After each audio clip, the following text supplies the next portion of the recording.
दोस्तों, स्वागत है आपका अपने YouTube channel Hindi classes bye अंकुर सर।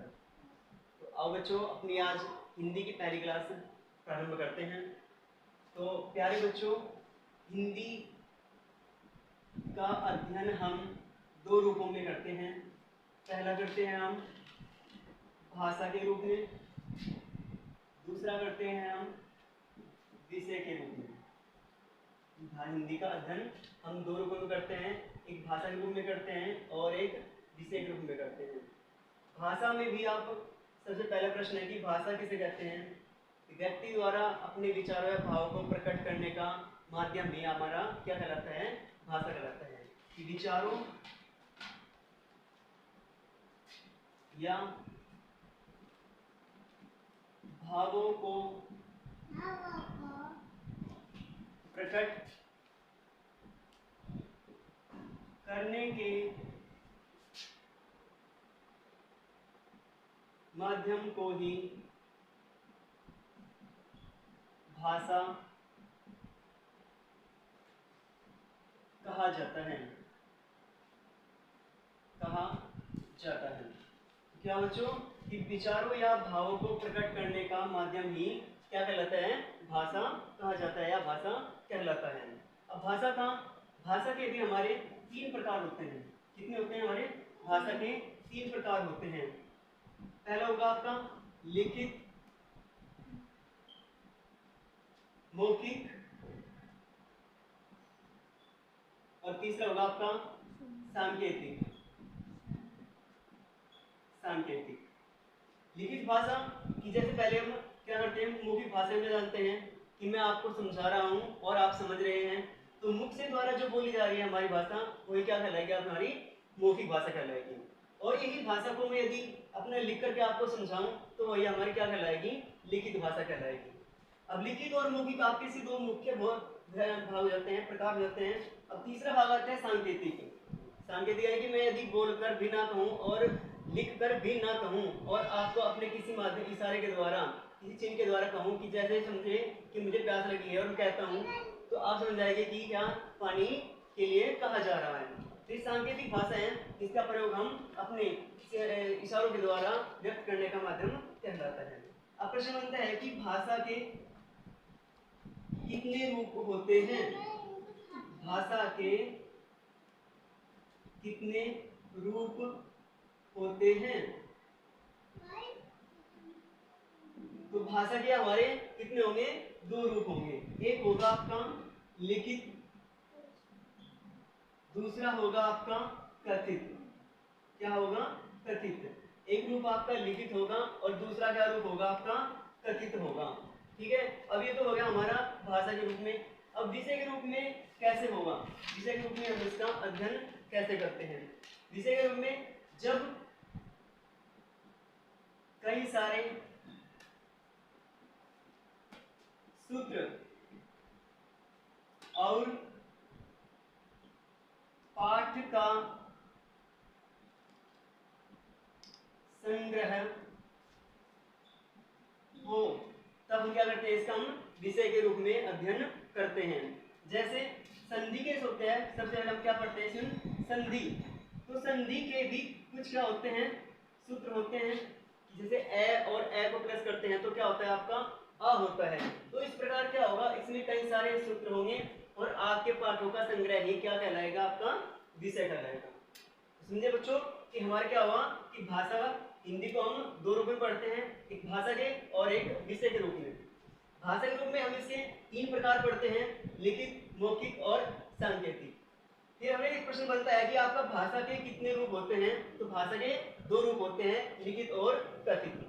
विषय के रूप में अध्ययन तब करते हैं जब इसमें कई सारे सूत्रों पाठों का संग्रह होता है। चलिए अब आगे देखते हैं बच्चों थोड़ा सा। अब इसी के साथ आपका प्रश्न आता है कि ये हमारा जो हिंदी शब्द है, आखिर ये आया कहाँ से है? इसकी उत्पत्ति हुई कहाँ से है और इसका नामकरण किस प्रकार किया गया?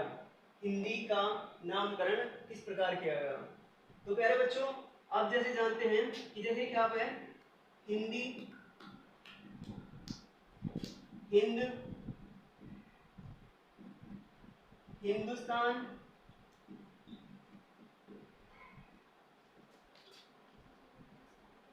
हिंदवी,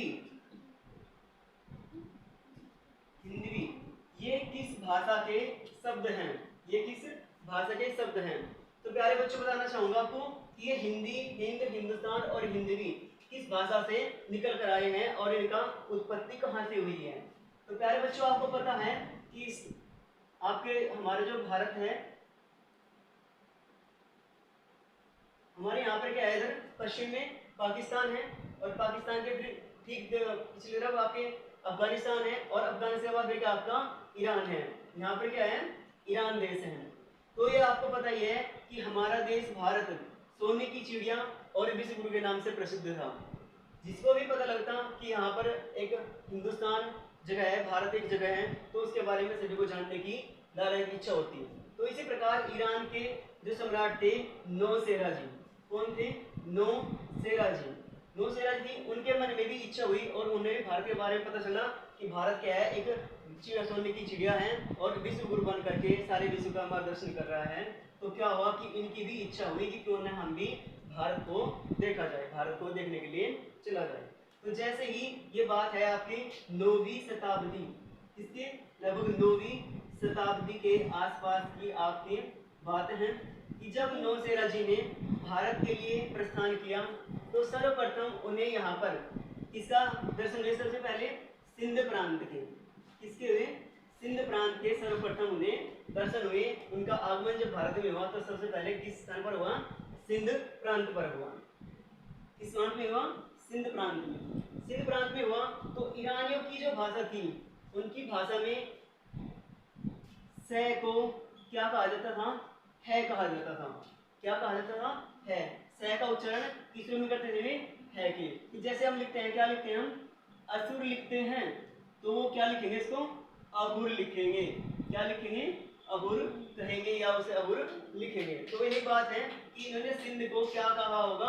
कि सिंध को उन्होंने क्या कहा होगा? हिंद कहा होगा। क्या कहा? हिंद। और यहाँ पर जो भाषा बोली जाती थी वो क्या थी? सिंधी थी। क्या थी? सिंधी भाषा थी। तो सिंधी का इन्होंने क्या कहा होगा? हिंदी कहा होगा। क्या? हिंदी कहा होगा।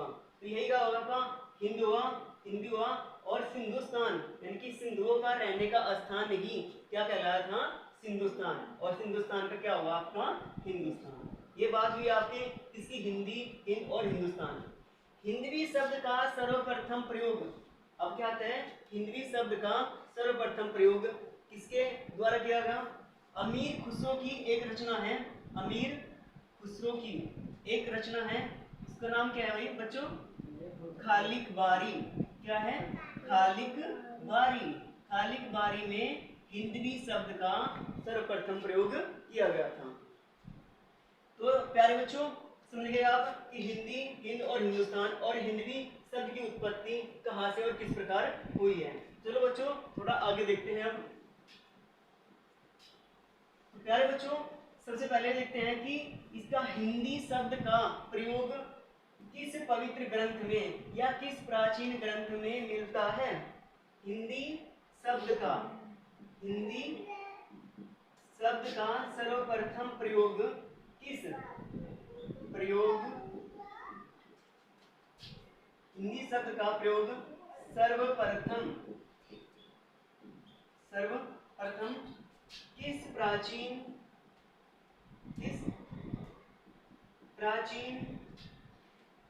ग्रंथ में मिलता है,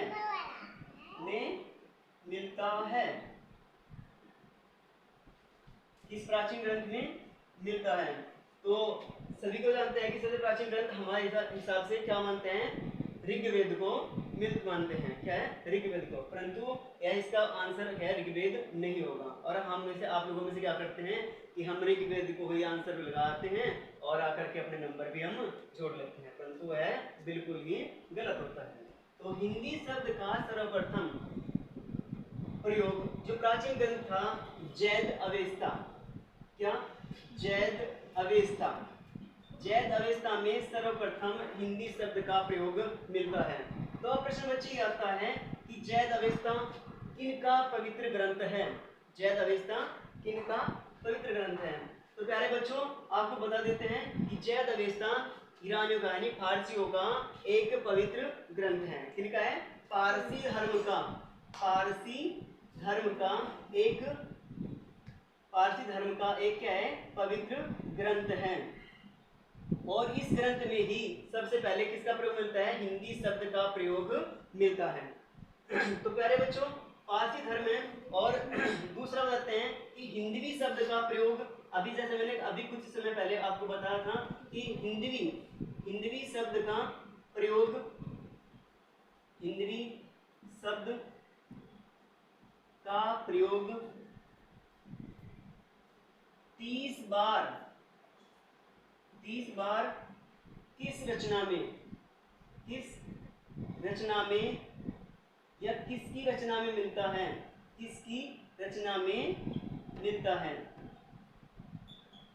तो पहले बच्चों तो मैंने अभी कुछ पहले जिक्र किया था खालिक बारी का। किसका किया था? खालिक बारी का। और खालिक बारी किसकी रचना है पहले बच्चों? खालिक बारी रचना है अमीर खुसरो की। किसकी है पहले बच्चों? अमीर खुसरो की रचना है। किसकी है पहले बच्चों? अमीर खुसरो की। और खालिक बारी जो है आपका, वो किस में लिखा हुआ है? खड़ी बोली में।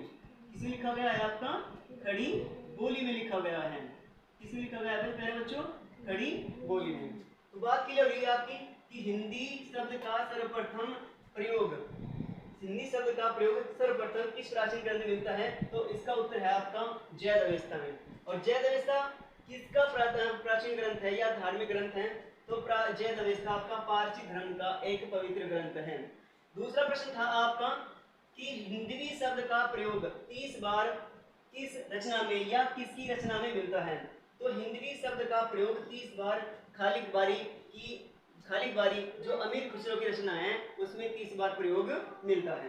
ठीक है, तो चलिए पहले बच्चों अब थोड़ा आगे चलते हैं। अब ये थोड़ा पता लग चला कि आपको कि हिंदी शब्द की उत्पत्ति कहाँ से हुई और इसका प्रचलन किस प्रकार हुआ। तो प्यारे बच्चों, जैसा आपको मैंने अभी बताया कि खालिक बारी में हिंदवी शब्द का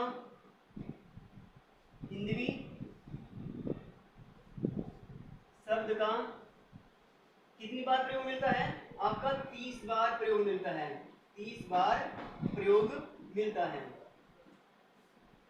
30 बार प्रयोग मिलता है। और हिंदी शब्द का कितनी बार प्रयोग मिलता है? हिंदी शब्द का आपका 5 बार प्रयोग मिलता है। 5 बार प्रयोग मिलता है। तो यही बात आपकी खालिक बारी में भी लागू होती है कि हिंदी शब्द का आपका 30 बार और हिंदी शब्द का आपका 5 बार प्रयोग मिलता है। तो प्यारे बच्चों, दूसरा प्रश्न है आपका कि जैद अवेस्ता में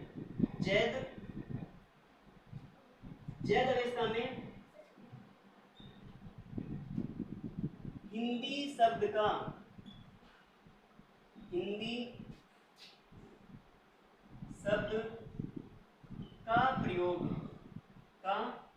प्रयोग कितनी बार मिलता है बच्चों? कोई बताएगा कितनी बार प्रयोग कितनी बार मिलता है? तो प्यारे बच्चों, जैद अवेस्ता में हिंदी शब्द का आपका प्रयोग मिलता है 29 बार। कितनी बार? 29 बार। और हिंदवी शब्द आपका कितनी बार मिलता है? आपका 5 बार प्रयोग मिलता है। कितनी बार मिलता है? 5 बार प्रयोग मिलता है। तो प्यारे बच्चों, ये हो गया आपका कि हिंदी शब्द की उत्पत्ति और इसका प्रचलन हमारी भाषा में किस प्रकार हुआ और इसका हिंदी शब्द का नामकरण किस प्रकार हुआ। ठीक है, तो प्यारे बच्चों, आज की क्लास में बस इतना ही। धन्यवाद।